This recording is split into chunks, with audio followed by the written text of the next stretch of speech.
You can't help but want to be a part of something that's so good. Sandi, how long have you been working with Blockbuster yourself? 16 wonderful years. Well, why haven't you jumped ship to like Netflix or to someone? Why are you so loyal to Blockbuster? You know what? It's the people and the community. I worked for a corporation before this. I was a number. Who owns the entire brand? Who owns the entire Blockbuster brand? The brand is actually owned by Dish Network. What is Dish's plan with Blockbuster? I mean, they bought him out of bankruptcy. I remember when somebody was talking about this vending machine that kicks out DVDs. Oh, nobody's ever going to want to do that. And then next thing we knew, RedBox was everywhere. Today, everybody kind of is hoping there's a resurrection with Blockbuster. Yeah. It's easy for me to sit back now and go, oh, they should have done this, they should have done that. They really thought that what they had was good and it wasn't going to need to go wrong. So I'm like, okay, what can we do that Netflix can't do? Well, we can give that personal touch to people. It becomes problematic when you're doing everything yourself and they're not coming out with anything for that 10% you're paying. The nostalgia is wonderful. The only thing that's going to keep the doors open is our local community. And we need to remember that. If I lose that attention to my local customers, we're not going to be here. So I want you to think about a company called Blockbuster, multi-billion-dollar company. From 1985, they start their first store in Dallas, Texas. And in 2004, 2005, 9,000 stores, 80,000 something employees. They're crushing it. And then all of a sudden, Blockbuster breaks my heart, goes out of business because every Friday night, I used to go rent movies at Blockbuster. And today's guest is a legendary guest. It's Sandi Harding, who is the last surviving Blockbuster store manager in the world. So the song I'm a Survivor was written and made and produced just for her. Sandi, thank you for being a guest on Valuetainment. Oh, thank you. That was quite an introduction. Thank you very much. And by the way, just so everybody knows, are you at the store right now? I am at the store. I'm in my office, which is cluttered with old stuff behind me. You can see crates of VHS and games and all kinds of old signage. It's just crowded full of stuff. Now, everybody's got their own Blockbuster store. For me, when I think about Blockbuster, I think about a certain girlfriend you were dating at the time. I think about, my dad and I would go get movies and we'd watch them. I think about the waiting outside the glass and waiting for people to come and return. And you wanted to jump in and go. I don't know if obviously you've been around for a while, so you know that. Yep. You would sit and say, are you returning this movie? I'll take it. Hey, John, I got it. Yeah, no problem. I mean, all this stuff that you experience. And the memories go all the way back. But for people that don't know your story, Sandi, how long have you been working with Blockbuster yourself? So I celebrated my 16 years last month. So I started actually in 2004. I opened up a location for Kid and Debbie and was a store manager. 16 wonderful years. And about 6 months, it was a different location than this one. Got it. About 6 months after we opened that store, I transferred to this store at the time, I was the co-general manager. There was two of us and we had 5 stores and we divided up the responsibilities. So I did the payroll personnel kind of stuff. And Melissa did all the movie orders and the candy orders, the other stuff behind the scenes. And that lasted for a couple of years together. And then she left and then I took over everything. It's been a whirlwind adventure ever since I started. Why are you still around though? I mean, you went from OFA. Why haven't you jumped ship to my Netflix or to someone? Why are you so loyal to Blockbuster? You know what? It's the people and the community, 100%. I worked for a corporation before this I was a number. And I did, I was a training manager and I went around and I traveled and I did stuff. And I love the company. I love the people I worked with. Never thought in a million years I'd ever work for a mom and pop for a small business, which I know the last thing people think of when they hear Blockbuster is mom and pop. Got the famous how Blockbuster used to close all the mom and pop shops. And that irony has not been lost on us as well, that we survived all of that. But, I needed a part-time job. Out of the house, away from my 3 young sons. I was going crazy and bonkers looking for that. When I talked to Melissa and said, hey, can I get a part-time job? I'd known her for years. She and I were good friends. And she said, well, actually, we're opening up a location. We need a store manager. And I'm like, oh man, I really only wanted to work about 20 hours a week. But anyway, that's how my story began. I came in, opened up that location, and just have been going since then. And Ken and Debbie are phenomenal people. They take really good care of us. They really have embraced kind of my customer service and employee philosophy, has really been just right in sync with theirs. And it's been so nice to work for somebody who can appreciate people as much as I do, and gives me the freedom to really, treat this like my home. And that's exactly what it has been for the last 16 years. Now, who did you say owns the company now? Ken and Debbie Tischer. They have owned it. This is actually our 20th year as a Blockbuster and our 30th year as a company. So 2020 was supposed to be big celebrations for us, but as everybody in the world knows, all celebrations were kind of put on pause. Yeah. But yeah, no, they've been in business for a long time with the video stores. So. Now, do they own who owns the entire brand? Who owns the entire Blockbuster brand? Yeah, the brand is actually owned by Dish Network. So they're the ones that acquired Blockbuster in bankruptcy. And, at the time when they did that, we were a franchise. And in lieu of our franchise agreement, we signed licensing agreements with them. And we've just been signing that every year since 2014, I think is when they finally closed the last store, or 2015. I'm terrible with dates. I should know these like the back of my hand, but it was kind of a messy situation for us, because when they were closing down corporate stores, obviously we're franchises. So we really didn't know that was coming. I can remember when they announced that they were closing stores, we had actually closed one of our locations because it now is a parking lot for a Ross Dress for Less, another store that moved into the mall, and our lease was up. And so we were out and they were in. And so I know that we were actually moving the sign from that location to another location, and that sorry, people come in and don't know I'm doing an interview, but anyway, so we were moving the sign from that location to a different one, and we didn't have our sign in our building. And so we had people who did not know we were still open, and they were panicking thinking that we closed because Blockbuster had just announced it. And so we were trying to convince people. Anyway, it was terrible timing for us for that particular location. And that's, we got the word the same time everybody else did. And so it was kind of a lot of chaos during that time. And it was really hard for franchise owners. We were able to stay open, but we had to combat that national media that kept saying that we were all closing, and trying to explain over and over again that, no, we're a franchise, we're locally owned, we're right here in town, we're not closing, we're not going anywhere. And it was kind of a struggle for a while. Now, what have you witnessed happen from 2004 till today? Because I'm assuming when you're part of a brand like that, today everybody kind of is hoping there's a resurrection with Blockbuster, but Blockbuster's gone through the phase of, man, we hope they get, Netflix comes and does something else, and then, oh my gosh, I don't want them to go out of business. Wait a minute, they're out of business. Oh my goodness, they're not there anymore. Yeah. What have you seen happen from 2004? Because the numbers I looked at, the best revenue year, I believe for Blockbuster was 2005. Yep. Expansion wise was 2004, but revenues 2005. So you've been at the peak when you guys were crushing it. What have you seen happen from 2004 till today? A lot of things, because you're right. I started in the peak of it. I mean, even for our locations, these stores have always done really well, which is why we're still here. But even for us, I saw, in 2004 and 2005 going to, franchise conventions in Dallas, Texas, where, it's all started until right now with being the last store. It's just been just a crazy roller coaster. And I know watching, I was an outsider. So I had only been with the company for a year. I think, I don't even know if I had been here an entire year before I went to my first franchise convention. And just watching the old school, it was just amazing to me, because I was listening to a bunch of guys talking about the business. And I remember when somebody was talking about this vending machine that kicks out DVDs. And I remember them talking about that during the convention and thinking, well, that's kind of interesting. Like, oh, nobody's ever going to want to do that. And then next thing we knew, RedBox was everywhere. I remember them talking about the, mail service and how they were going to be, shipping movies home to customers, just kind of like Netflix was doing.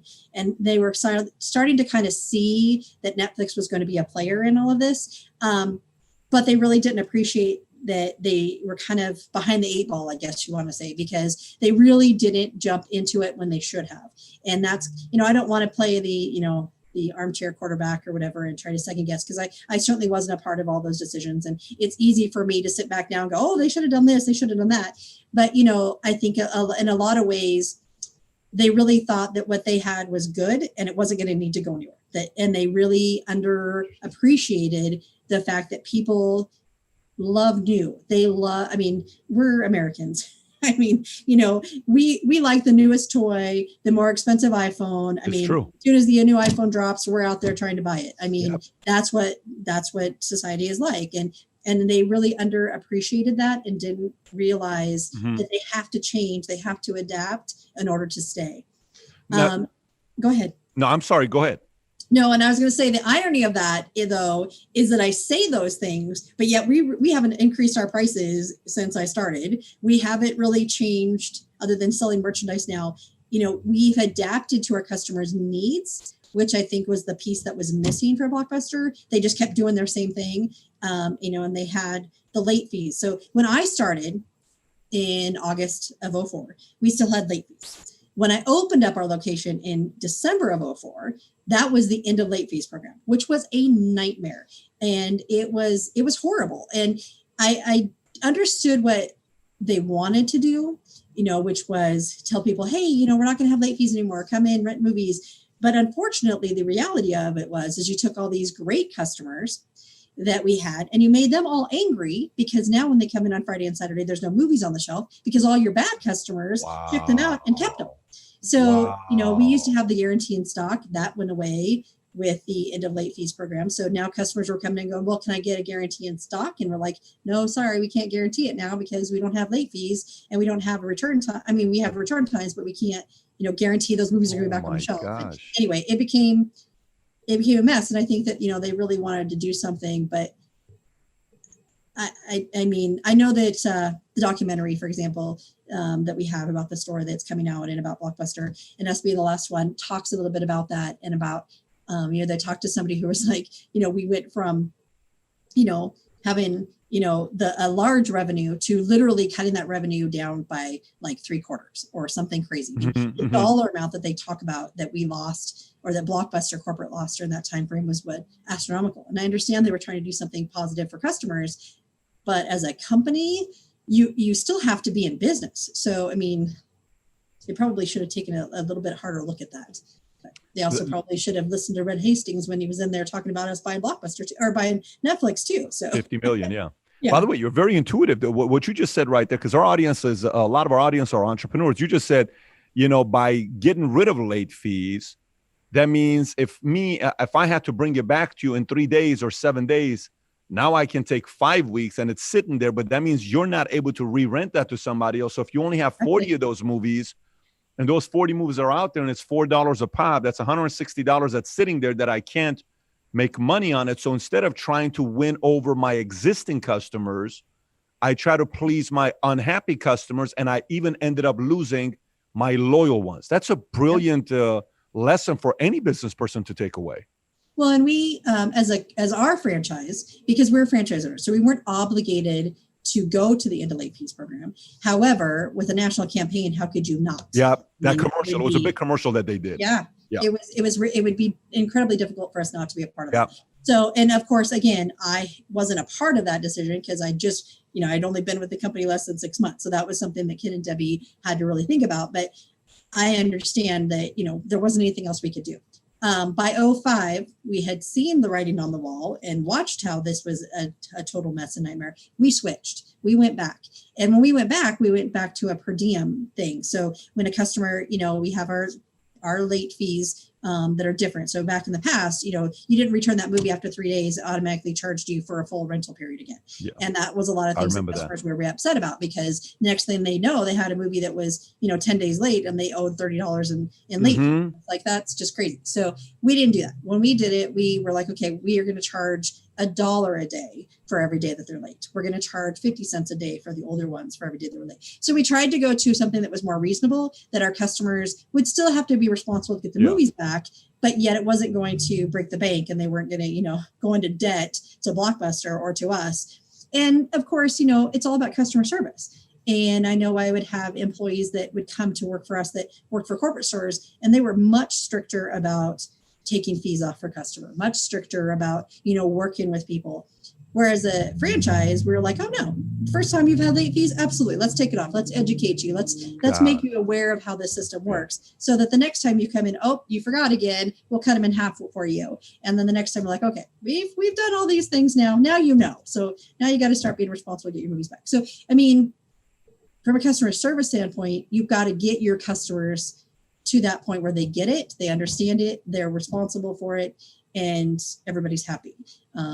I mean, you're still going to have people take advantage of the system, but no question about it. You got to work with people in a more positive way that benefits the business. And what do they say? You know, you tick off one customer and they tell 10, you make one customer happy, they tell 2. Yeah. I mean, it's like you got to kind of win that back and keep people from leaving your door unhappy. So that is so true.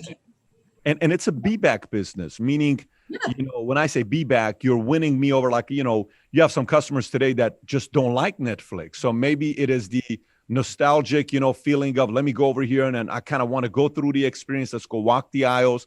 Let's see what's over here. There was something unique about it.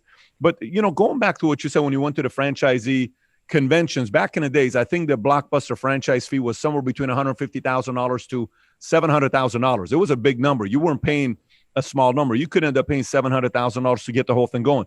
When you went to the conventions at the time and Netflix is coming out and all these other guys were coming out, did you hear the leaders at the top, you know, downplay that there's no way that's going to work? Did you hear them bring up Netflix and other competitors regularly?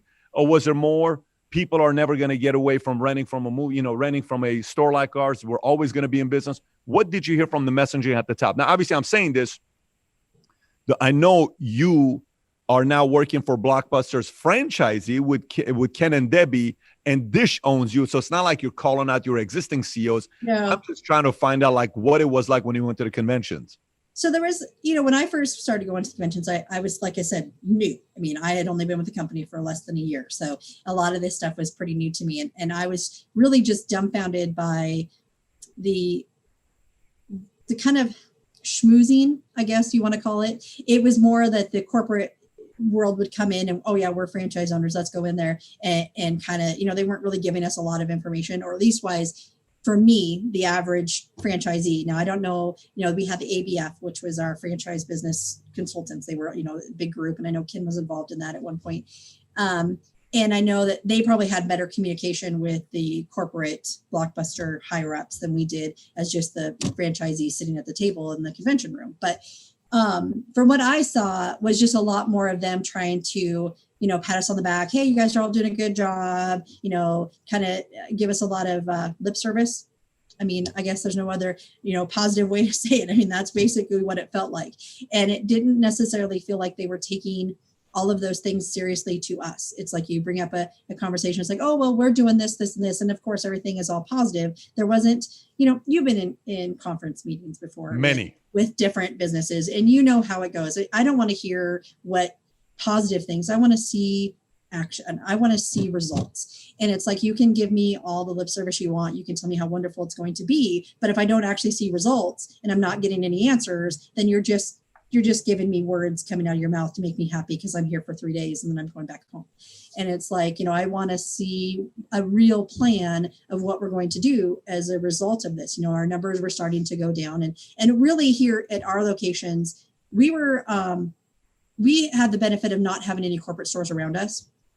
And we had a Hollywood Video here in town, and we had some mom and pops, but you know, we had 4 stores here in Bend. So we definitely had, you know, the bigger market, I guess you want to say, or we had the, you know, the bigger piece of the pie here in town. And so we probably didn't feel the effects that some of the bigger towns felt, you know, in Texas and different places where they had lots of corporate owned Blockbusters and lots of franchise owners. So, I mean, we had, you know, good producing stores and we made good money here at the time, but we still were feeling the effects of having RedBox across the street. We were still feeling the effects of Netflix.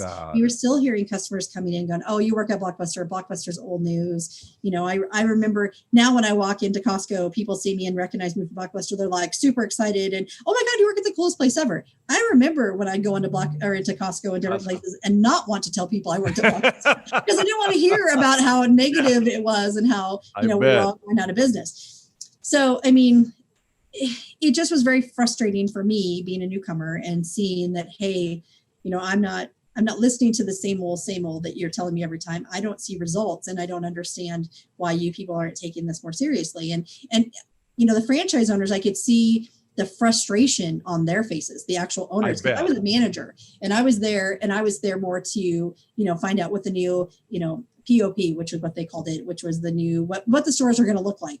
What are we going to do for Christmas and what kind of movies are coming out? I mean, I was more focused on that, but I also had worked in business long enough to watch the other things and the franchise owners getting really frustrated because they weren't getting the kind of the answers that they were looking for. They weren't getting the support and the help. And, and they were paying an enormous amount of fees. I mean, the amount of money that we were paying to Blockbuster every month was a good chunk of money to not be getting, the answers. So what was the number? Was it 10% or was it more like 6%?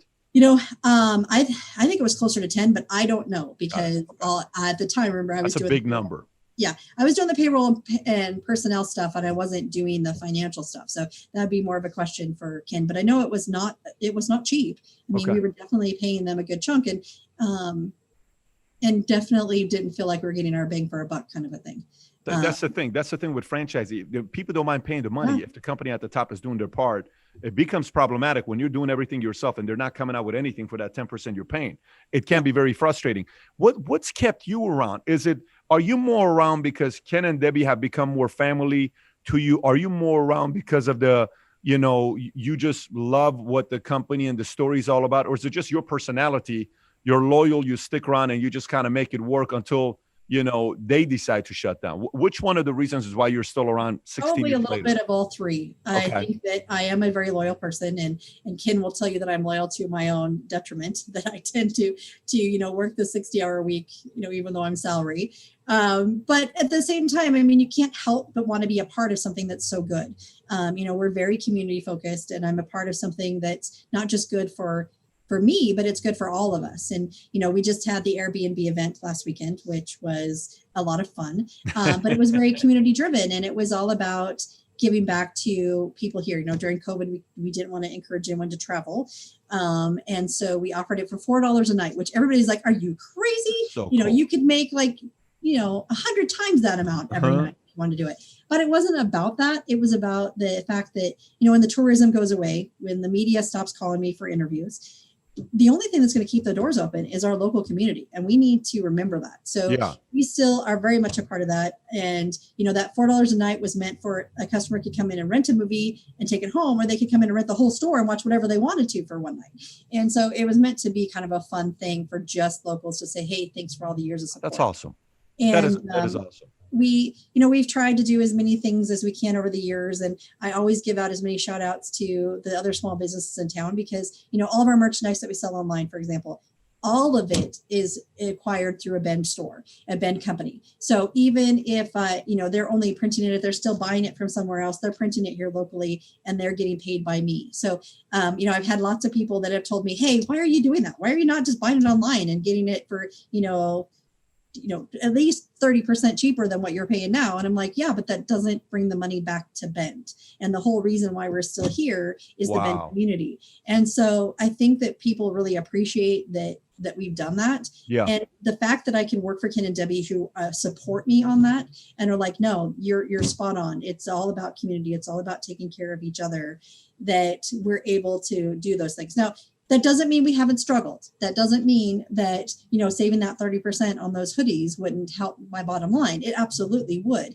But again, when the tourists stop buying those hoodies, this Bend's what's going to support me. And if I turn my back on Bend and just go straight, push forward to the tourism aspect and become an Airbnb every week and all those things, Bend is going to be like, whatever, you're just another corporate sellout.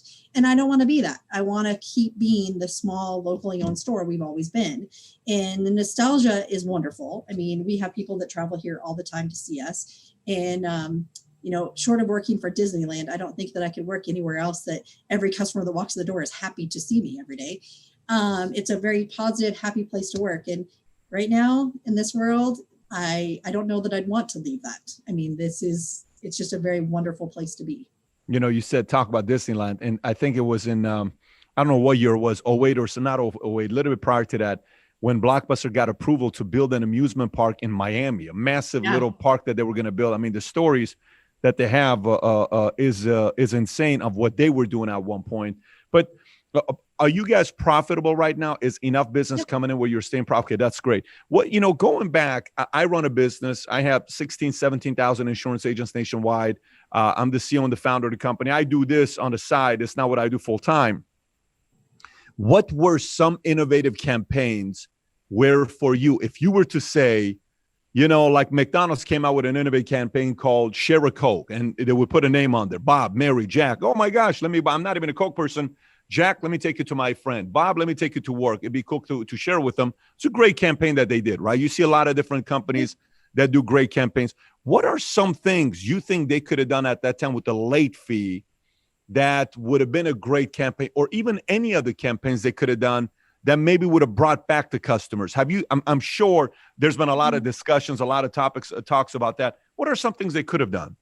Well, I think they could have done more charitable things. And I don't know. Now I say that, but I don't know all the things that they were doing behind the scenes. But all you ever really saw was, they're doing they had like an awards, like a Blockbuster awards thing, kind of like the Oscars kind of a thing. I mean, not to that level, but I know they had an awards thing. I think you're right about the amusement park. I mean, you always saw these big, huge things they were doing for them, and maybe they should have done more for others. And I think that, for us, for example, like the Airbnb thing, we really supported our local humane society, which is a huge thing for us. And in Central Oregon, we're all about pets and animals and all of those things. And, we try to support as many things, but with late fees, I would love to have seen them, if you're going to keep the late fees that you are, maybe say for every, dollar we get for late fees, we're giving $1 to a local charity. I mean, I think that a lot of times you got to focus on your communities that you're in. And I mean, even, I've worked for lots of different businesses too, and done different things over the years. And I find that if you focus more on the local aspect and the person that's in your business at that time, and you're focused on that person and not so much about what's happening outside, it's going to bring back tenfold. And I mean, I talk about the first week we became the last one in America. I remember I had a customer, we were super busy. We were not expecting that. We had no, I was in the parking lot across the street. My son had been in a fender bender, and I was talking to a police officer when USA Today called me. And I had no idea that this was coming. And I remember being in our store and we were super busy and we were helping customers. And I can't remember if it was the New York Times or the Washington Post, but one of them called and they were on the phone and they're like, oh my God, it's the New York Times. And I was like, okay, well, I've got a customer in front of me. And the customer's like, but it's the New York Times. I'm like, but you're a paying customer and you're the reason I'm here. I'm like, the New York Times can wait. Let me check you out. And everybody was shocked that I did that. And I'm like, no, it's like, I think it's exciting and it's fun. And I'm so happy to be in all these programs. But the bottom line is that customer in front of me is what's paying my wage. That's what's keeping my doors open. And if I lose that, and if I lose that attention to my local customers, then we're not going to be here for another, 20 years. I mean, we have to stay focused on that. And so I think sometimes in the corporate world that gets forgotten. And I think if they had maybe paid more attention to those things, allowed their employees, like we do fun stuff, we have an employee pick section and we have a barbecue that we do every year. And we were doing it in my backyard, but last year we actually did it at the store because there were so many ex-employees that were coming. It was so fun. That's great. We do more of those kind of things that are more focused on it. And, I'm known as the Blockbuster mom. And unfortunately now I'm starting to be known as the Blockbuster grandma, which I'm like, oh my gosh, I'm not sure I've got my own grandkids. I'm not sure if I'm ready for that yet. But I really think that that's important to be a part of that. And I know I'm probably from an HR manager standpoint, probably their biggest nightmare because, I love my employees. I love my customers. This is my family, how I operate the business every day. And I think if more businesses treated things like a small business, they would be more successful. If they kept track of what's happening right now in my store today, what's happening and not worry about what might happen tomorrow and focus on the here and now. I mean, and they train us like that for our personal lives, right? It's all about being mindful. It's all about, you got to be mindful of your situation, be mindful of what's happening now and not do the what ifs. And I mean, you have to do some of those as a business owner. You have to, you have to know your cash flow is good. You have to know that you have to plan for those things. But when it comes to customers, you have to focus on here and now. Every customer that leaves my business unhappy, that doesn't find, if I can't find a movie for them to watch, even if I don't have that new release on the shelf, I need to be out there helping them find something else so that they leave happy. And That's a great point. And by the way, I think you're still the Blockbuster mom. I think grandma, I know your age because I research you. We're on this. We're a couple years apart. So if you're a grandma, then I'm a grandpa. I'm not ready to be a grandpa. So we're going to stay moms and dads that sounds good for now. Yeah. But you make such a great point. Sometimes when you interview people, we have a lot of guests, and we've had, Mark Cuban. Oh my gosh, he's worth $4 billion, or Chip Wilson worth $4 billion. He started Lululemon. It's like, oh, I'd love to be a billionaire. But very rarely are you able to learn from a franchise, 84,000 employees, 9,000 stores, 4,500 in America. This was a brand that was all over the place. For it to go from there to a fall, what happened? There's a lot of good things you're talking about here with us. But a question for you with the pattern of customers today. Do you notice a pattern with customers? Age? Are they a little quirky? Are they chippy? What do you notice? Like, what is common about all the customers? Because it's DVDs. It's not like, they have to still have a DVD. I don't even know if I have a DVD. Do you have a DVD player at your house? I don't even know if I have a DVD player in my house. So if I come to you, I almost have to have a DVD player in my house. So what are some of the patterns of customers you're having right now? Well, and absolutely, we have a little bit of everything. And there for a while, we definitely, the niche was the older customers. Okay. When we were struggling, when the whole company was going under and everybody was struggling, I know we definitely had a lot more older customers. And that makes sense, because I can tell you from having, 20 something children that they're all about the newest technology. We kind of talked about that a little bit ago. And, we have Netflix at home, and I think my son. Wait, did you say 20 something children? Oh yes. My children. Yes. My youngest will be 20 next month. So it's kind of scary, but my children are all in their 20s. My daughter will be 30 in December, so it's kind of scary. So see, now you're definitely aging me here. You did it to yourself. Don't put it on me. But no, having them at home. We do. Again, we have Netflix at home, and I know my son has Hulu, and we have different streaming services, and I think that you have to know that that's going to be the case. Everybody's always like, oh, how do you compete with those things? And I know I'm a little off the topic of what you asked me, but you can't really compete with that. That is going to be what it's going to be. But the thing is that instead of trying to compete, you just embrace the fact that it's there and say, okay, well, these customers have Netflix at home, but what do I have that Netflix doesn't have? Well, I have a library here of over 25,000 movies on my shelves. And, and it may not be 25 different titles, but I have 25,000 movies on the shelf, which, by the way, I didn't know that till COVID and we did a full inventory. I thought we had closer to like 18, 19. But, we still have a very large amount of movies. Netflix, they can, I'm sure you saw our billboard where we had the algorithm billboard. So I'm like, okay, what can we do that Netflix can't do? Well, we can give that personal touch to people. We can, they would have to go to Netflix, Hulu, Amazon, all the different streaming services. They'd have to have all of those at home to have the same library that I have here.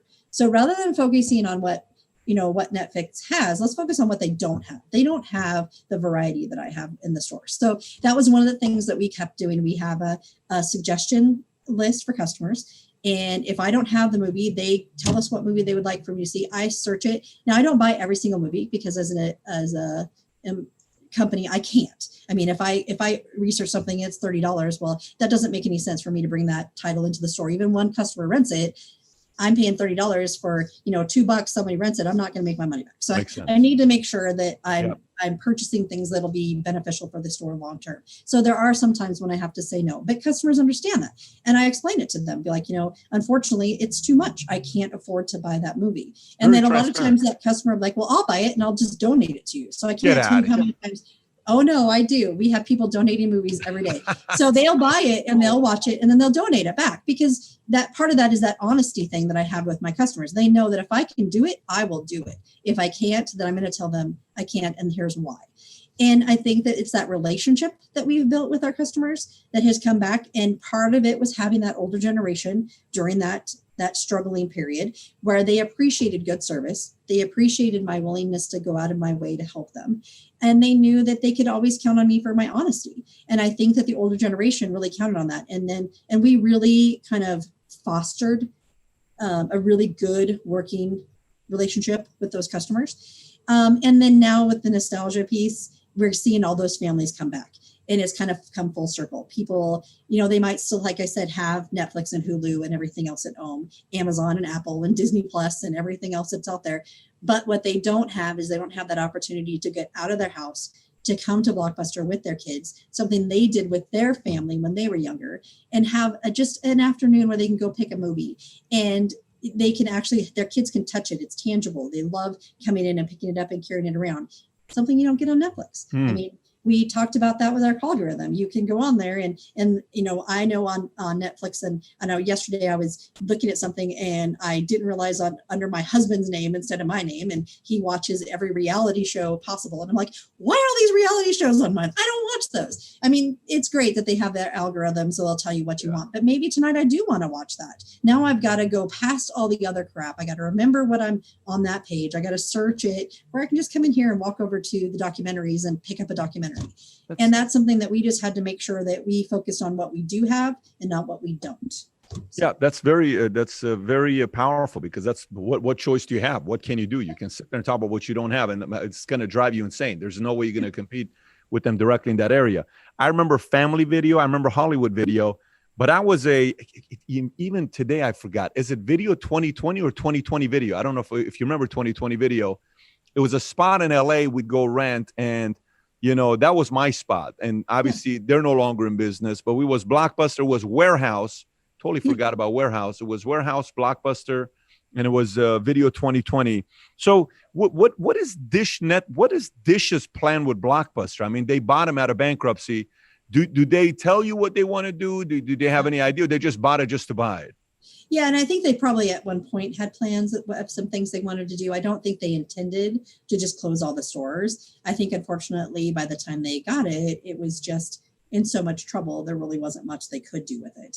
And I know that they have, a small amount of licensees, that people that use the name. And I think that that's definitely interest in that has grown since we became the last one. And it's kind of a sad,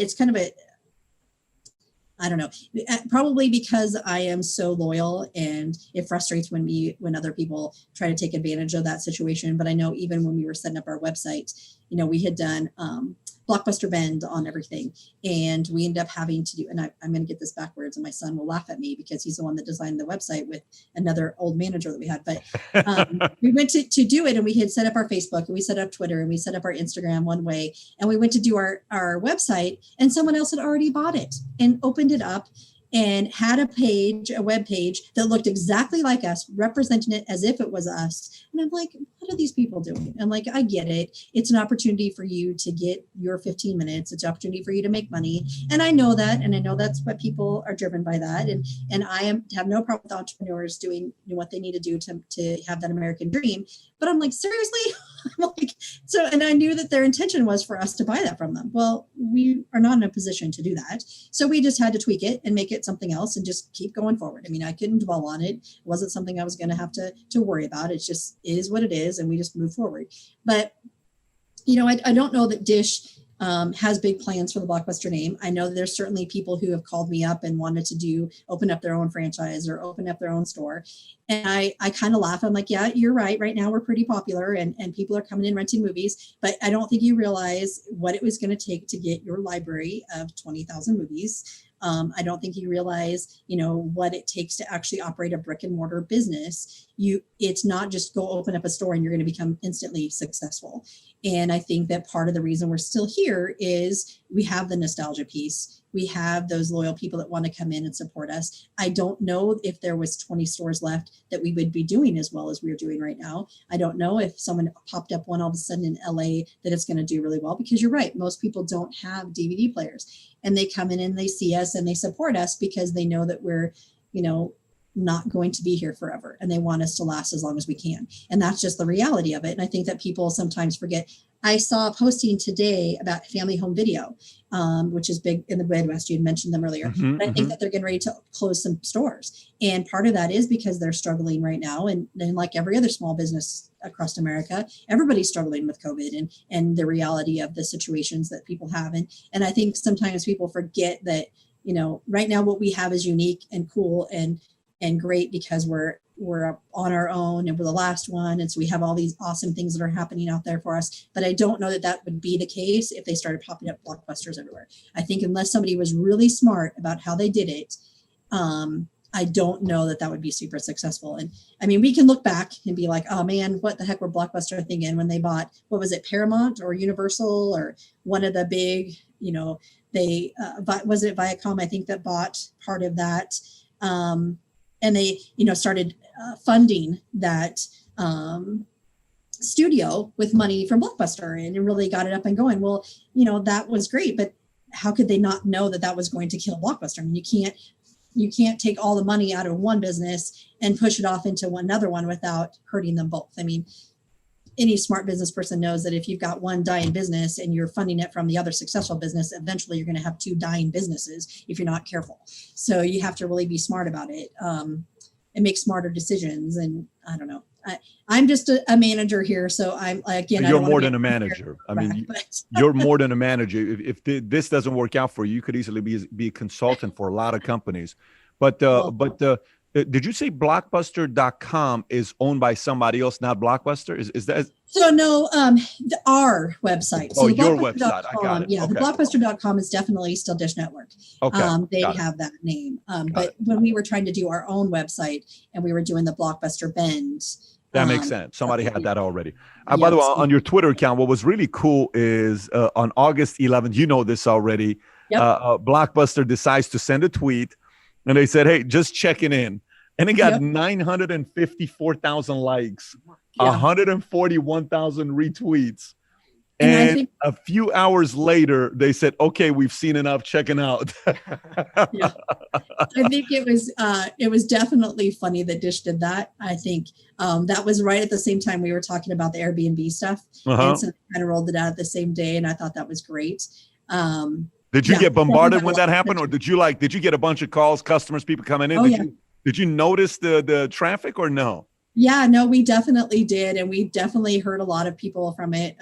Every time that something like that happens, we get a lot of phone calls, you know. That's when Captain Marvel had, you know, her, you know, breaking into a Blockbuster. I can't tell you how many people were calling me going, oh my God, is that your store? And I'm like, no, that's not our store. Disney didn't call me. I'm sorry. I didn't let anybody smash into my store.